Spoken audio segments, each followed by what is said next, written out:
203-এর মধ্যে যে বড় বউটা আছে এই মেয়েটা কিন্তু খুব বড় লেভেলের কালপ্রিট। চলুন আমরা আজকে এটা সম্পর্কে একটু জানাই।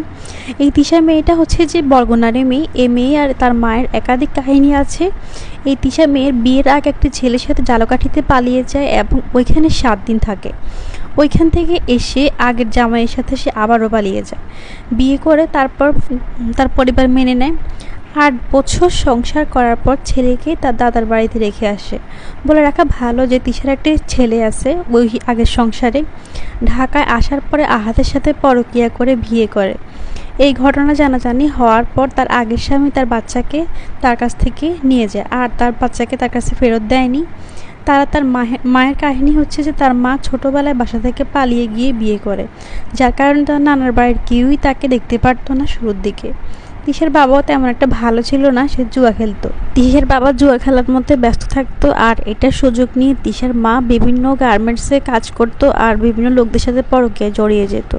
একবার যেসব জানাজানির পরে তিশার বয়স যখন 8 বছর, তখন তার বাবার সাথে তার মা ছাড়াছাড়ি হয়ে যায়। তার মা ছাড়াছাড়ি হওয়ার পর বয়স্ক একটি লোকের সাথে তার মায়ের আবারও বিয়ে হয়।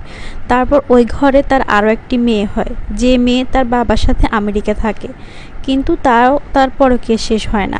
তারপর ওই বয়স্ক লোকের সাথেও তিশার মায়ের ডিভোর্স হয়ে যায়, কিন্তু এরপরও তিনি তার ওই আগের অভ্যাসগুলো ছাড়তে পারতেন না, বিভিন্ন লোকদের সাথে কথা বলতেন। তিশার মা কিন্তু দেখতে খুবই সুন্দরী, আর এই সুন্দরী সুযোগ নিয়ে তিনি অনেকগুলো উল্টাপাল্টা কাজ তার জীবনে করছেন, অ্যান্ড তার মেয়েটাও কিন্তু তার মতোই হয়েছে।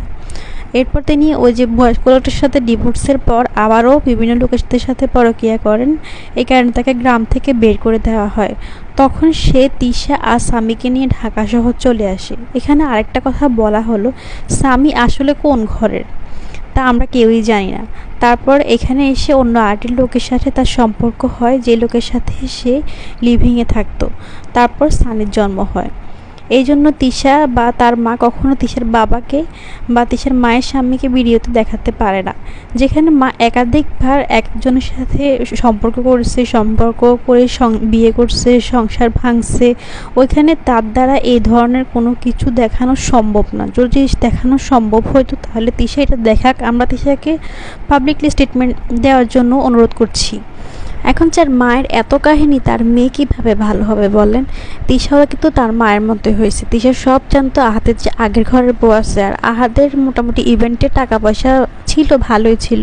এটা দেখে তিশা লোভে পড়ে আহাদকে তার বিভিন্ন ছলা কৌশলে আহাদকে পটানিয়ে আহাদকে বিয়ে করে আহাদের আগের বউয়ের সাথে খুবই ট্রিকি ওয়েতে তার ডিভোর্স করায়। আমরা যদি এখনও এই ভণ্ডা মেয়েটাকে বয়কট না করি, তাহলে এটা কিন্তু আমাদের সমাজটাকে আরও বেশি পরিমাণে নষ্ট করে ফেলবে।